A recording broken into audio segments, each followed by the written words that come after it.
We're just about a month into 2019 NFL free agency and 3 weeks away from the draft. Teams have already made a ton of changes, and they'll make more soon enough.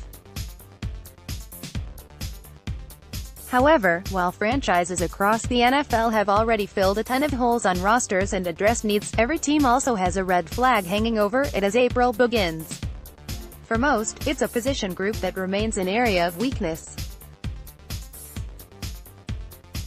For others, it's a potential contract impasse or roster battle. Here is every NFL team's biggest red flag heading into April. According to Bleacher report, it's not that Buffalo's starters at defensive tackle, veteran star Latulilae and youngster Harrison Phillips, are terrible. But both of those tackles are space cloggers more than penetrators. The Bills could use a penetrating 3-tech to help round out the D-line. Fortunately, this just so happens to be a loaded draft class on the defensive line. It's possible that Houston's Ed Oliver will still be on the board when the Bills pick at No. 9. If he is. Via Bleacher report, the Miami Dolphins traded Robert Quinn to Dallas for a 6th-round pick, released Andre Branch and lost Cameron Wake to Tennessee in free agency. Whether it's inside at tackle, outside at end, on the strong side or the weak side, the Dolphins need all the help they can get on the defensive line. The Dolphins figure to look at the D-line with the 13th overall pick, but either way, they're likely to struggle pressuring opposing quarterbacks this season. Via Bleacher report, despite losing a parade of players over the past 15-plus years, the New England Patriots keep on winning. Wes Welker, Brandon Cooks, Chandler Jones, Jamie Collins. On and on and on and on. It hasn't mattered. Rob Gronkowski was a generational talent at tight end. He was uncoverable in the passing game and a ferocious run blocker as well. Losing him to retirement was a huge setback, even for the Patriots. Via Bleacher report, the two players who led New York in sacks last year are returning, but Henry Anderson and Jordan Jenkins will be hard-pressed to match their 7-sack output. The Jets don't have an edge rusher or a lineman who will command double teams with any regularity. Well, they don't now, at least. If they stay put at No. 3 overall, they should have a chance to rectify that. Via Bleacher report, the Baltimore Ravens lost their top 2 wide receivers. Michael Crabtree was released, and John Brown signed a free agent deal to join the Buffalo Bills. Yes, the Ravens are a run-heavy football team. But Baltimore has to have at least some semblance of a downfield passing game to keep opposing defenses from stacking the box every play. With Willie Snead IV presently serving as the team's top wideout, that's a problem as things stand right now. Via Bleacher report, the Bengals' most proven linebacker is Preston Brown, who is coming off easily the worst season of his career in his first year with the team. Fourth-year pro Nick Vigil showed flashes last year but struggled to stay healthy. Outside that duo, the linebacker core is a cadre of young players who spend most of the 2018 being gashed with alarming regularity. If LSU's Devin White somehow falls to No. 11, Bengals general manager Mike Brown will probably pull a hammy racing to the podium to make the pick. But regardless, it's just about guaranteed that one of Cincy's early picks will be spent on an off-ball linebacker. Via Bleacher report, after adding proving veteran players such as Odell Beckham Jr., Olivier Vernon and Sheldon Richardson, the Browns aren't just expected to take a step forward. Cleveland has been installed as the odds-on favorite to win the AFC North. The Browns. The Cleveland Browns. The same team that has more seasons with 2 or fewer wins than 9 or more victories in a season since rejoining the NFL in 1999. The Browns have a second-year quarterback, a first-time head coach, and, as Doug Farrar wrote for Touchdown Wire, more hype than the franchise has ever had. With all that hype and excitement comes something else new to Cleveland, the expectation of winning, and pressure that comes with it. Via Bleacher report, backup L.J. Fort left the Pittsburgh Steelers this offseason to sign with the Eagles. While Pittsburgh added Mark Barron as a replacement, the 29-year-old is coming off a down 2018 season in which he missed 4 games and managed just 60 tackles. Vince Williams finished third on the team with 76 total tackles last season, but he's a two-down thumper who is a significant liability in coverage. The middle of the Pittsburgh defense was a soft spot in 2018. It doesn't appear much has changed. Via Bleacher report, the Houston Texans have already taken steps to bolster their offensive line, signing 2012 fourth overall pick Matt Khalil to a 1-year, $7.5 million contract. And according to Aaron Wilson of the Houston Chronicle, the team also has interest in signing free agent tackle Jordan Mills. But the 29-year-old Khalil struggled so much in Carolina that the Panthers cut bait on him after 1 year. And while Mills has been durable over his 4 years in Buffalo, that's the highlight of his tenure with the Bills. The Texans will go as far in 2019 as quarterback Deshaun Watson takes them. But Watson keeps taking the kind of punishment he did last year. It's a matter of time before he winds up sidelined. Via Bleacher report, despite having the NFL's most salary cap space entering free agency, the Indianapolis Colts have yet to splurge. They signed edge rusher Justin Houston to a 2-year, $24 million contract and brought in wide receiver Devin Funchess on a 1-year, $10 million deal, but they've otherwise stayed mostly quiet. The Colts secondary needs the most help though. Indy's cornerbacks are talented but young, and while the team brought back safety Clayton Geathers, he's had trouble staying healthy. Via Bleacher report, the Jacksonville Jaguars hope to have solved their problem at quarterback by signing Nick Foles. But if a signal caller is only as good as the weapons at his disposal, the Jaguars still have a substantial problem. D.D. Westbrook is a promising vertical threat, but he's by no means a no.1 wide receiver. Marquise Lee topped 55 catches and 700 yards in 2016 and 2017, but missed all of last season after tearing up his knee. Via Bleacher report, while the Tennessee Titans now have a proven veteran backup quarterback in Ryan Tannehill, they also have the QB battle no one asked for. As for the wins Henry McKenna wrote in mid-March, Titans head coach Mike Vrabel insisted to Jim Wyatt of the team's website that if Marcus Mariota is healthy, and he's available, he's our starter. But if Mariota stumbles for whatever reason, in training camp or in games, Titans fans may begin clamoring for Tannehill, who made 88 starts over 6 seasons in Miami. That brings to mind an old football adage: if you have 2 starting quarterbacks, you really have none. Via Bleacher report, the Broncos have an excellent pair of edge rushers in Von Miller and Bradley Chubb. And while the secondary is no longer the no-fly zone, the addition of veteran defensive back Kareem Jackson was a nice boost. However, the inside linebackers were a weakness for the Denver defense last year, and that was before Brandon Marshall left in free agency. Now, it appears that the Broncos will start Josie Jewell opposite Todd Davis. Jewell racked up the tackles at Iowa, but his awful 4.82-second 40 time at last year's Combine belies a lack of speed that could mean big problems when covering backs and tight ends. Via Bleacher report, the Chiefs aren't likely to eclipse 50 sacks again in 2019. After franchise tagging outside linebacker Dee Ford, who finished second on the team with 13 sacks in 2018, the Chiefs flipped him to the San Francisco 49ers for a second-round pick. They also released veteran outside linebacker Justin Houston, who added 9 sacks last season. That's 22 sacks, more than 40% of the team's total, gone. Chiefs haven't done much to replace Ford and Houston, either. Kansas City's most prominent free agent signing in that regard was Alex Okafor, who hasn't had even 5 sacks in a season since 2014. Considering the Chiefs' first pick isn't until 29, it won't be easy for them to add an impact edge rusher then, either. Via Bleacher report, the Chargers also don't have many pressing needs. They do have one that could haunt them if it remains unaddressed. With tackle Darius Philon gone, the 3 technique spot is a major question mark for the Chargers. In fact, both tackle spots are, as veteran nose tackle Brandon McBin is 34 and missed 4 games in 2018. The Elite Three Techs won't make it to the Chargers at number 28, but this draft class is deep up front. A few free agent defensive tackles also have yet to find new homes, including Ndamukong Suh. Via Bleacher Report last year, the Oakland Raiders tallied a league-low 13 sacks. 6 players surpassed that output by themselves.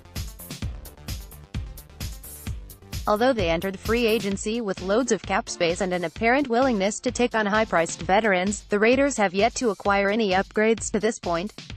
Luckily, the Raiders have 3 first-round picks, including number 4 overall. The overwhelming majority of mock drafts project the Raiders to go the pass rush route with that pick, whether it's Kentucky edge rusher Josh Allen or Alabama defensive lineman Quinnen Williams.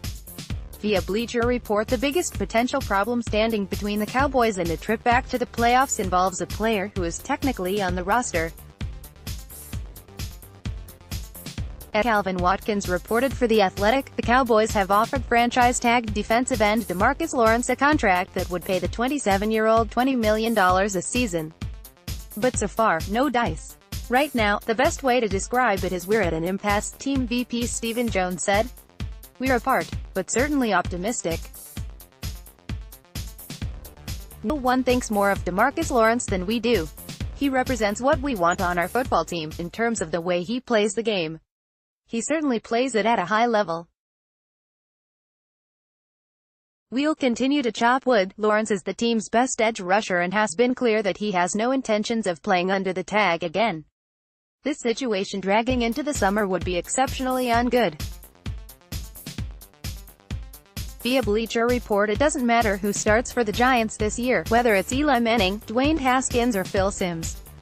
Whoever it is will be set up to fail. After trading Odell Beckham Jr.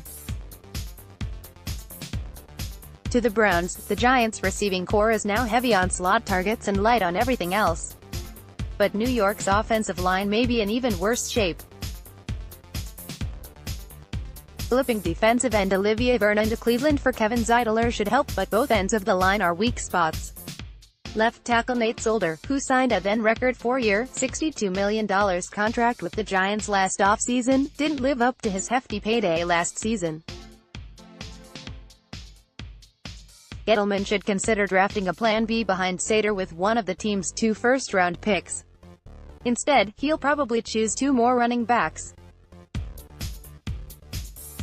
Via Bleacher Report, with Nick Foles now in Jacksonville, the Philadelphia Eagles can't afford losing quarterback Carson Wentz to another late-season injury.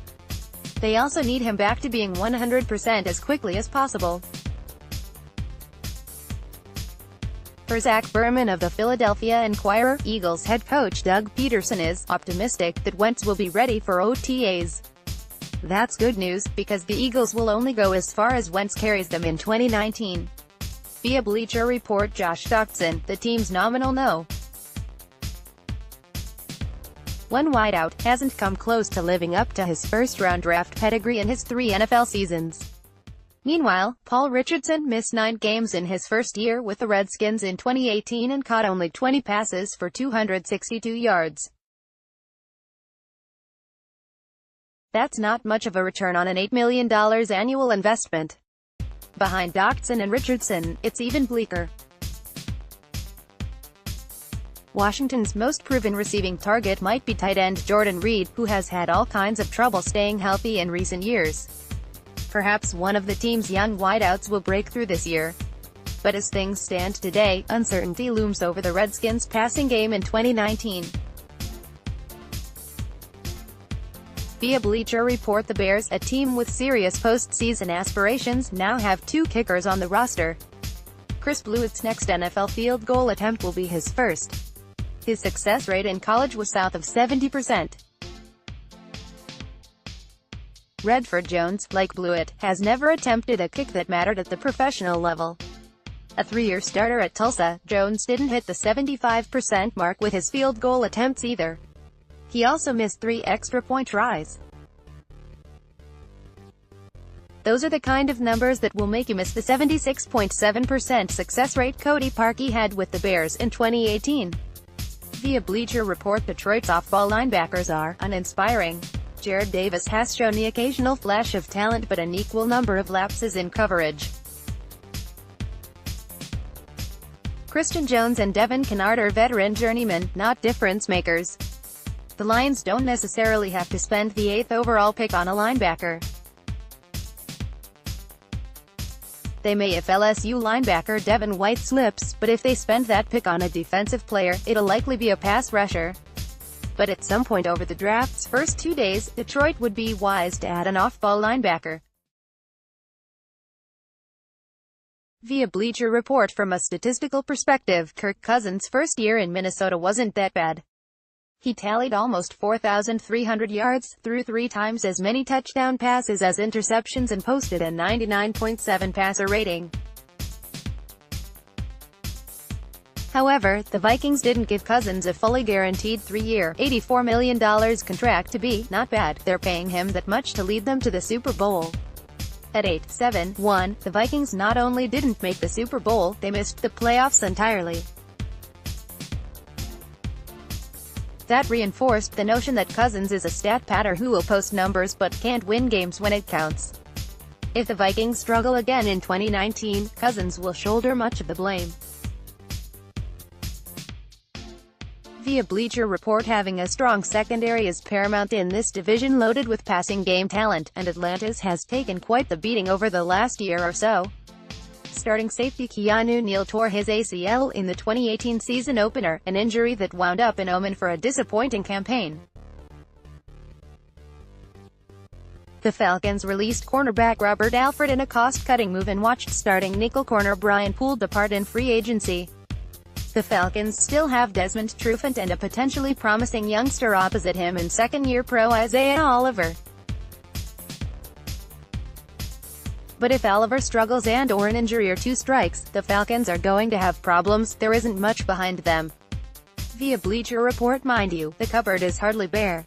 The Panthers brought back safety Eric Reed after a solid 2018 season. Cornerback Dante Jackson was one of the better defensive rookies in the NFL last year. And James Bradberry has become a capable coverman in his own right in his 3 seasons in the NFL. However, ideally Jackson is better suited to a role in the slot than outside on the boundary. And the free safety spot is a significant question mark. Edge rusher is also a need for the Panthers, a substantial enough need that the D-line could well be the pick at No. 16 given all the talent available there in this year's class. But one of this year's top cornerback prospects could be in play there as well. Via Bleacher Report, Alvin Kamara is one of the NFL's most dangerous tailbacks. Michael Thomas may be the best wide receiver in football. And while quarterback Drew Brees turned 40 in mid-January, he hasn't lost a step.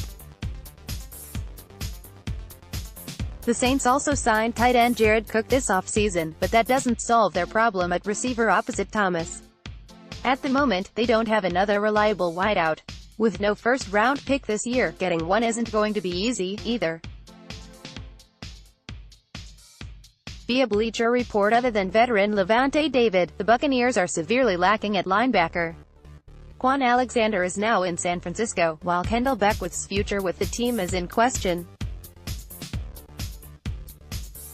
The Bucs brought in Deion Buchanan in free agency, but he's a safety-linebacker hybrid coming off a career-low 38 tackles. With the 5th overall pick, the Buccaneers could potentially fill that void by adding the draft's best off-ball linebacker, LSU's Devin White. It would be a big investment at that position, but it would be a sound one. Via Bleacher Report, to be fair, the Arizona Cardinals haven't been sitting on their hands where upgrading the offensive line is concerned. The team traded for offensive tackle Marcus Gilbert and signed guards Max Garcia and J.R. Sweezy. However, those acquisitions don't mean that a Cardinals team that allowed the 5th most sacks in the NFL last year is out of the woods up front.